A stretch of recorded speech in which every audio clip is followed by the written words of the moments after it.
Hindi kawawa ang walang asawa.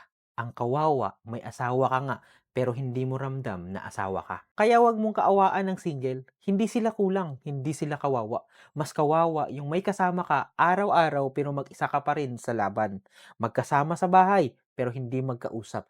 Mag-asawa sa papel, pero hindi sa gawa. Kasi hindi sapat ang kasal ha, hindi sapat ang label, hindi sapat ang legal. Kung hindi ka pinapakinggan, hindi ka kinukonsider, hindi ka nirerespeto, hindi ka pinapahalagahan. Hindi partnership yan, coexistence lang yan. Mas masakit ang may kasama pero walang kakampi kaysa mag-isa pero payapa. Kaya maraming nananatili sa maling relasyon dahil takot silang mapag-isa. Pero ang totoo, mas nakakapagod po ang relasyon na ikaw lang ang lumalaban.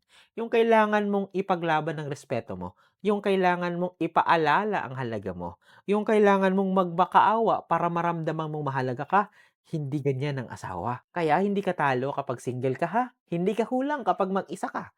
Ang talo, yung araw-araw kang nandyan pero hindi ka pinipili. Mas mabuti pang mag-isa na buo kaysa magkasama pero wasak. So tandaan ha, mas masakit ang may asawa pero mag-isa kaysa walang asawa pero payapa. Kaya tandaan, mas masakit ang may asawa pero mag-isa kaysa walang asawa pero payapa. Kung may asawa ka, dapat ramdam mo na may kakampi ka, may inuuna ka, may pinipili ka. At kung wala yan, huwag mong tawaging malas ang pagiging single. Ang tunay na malas, ang may asawa ka nga, pero kakiramdam mo, mag-isa ka.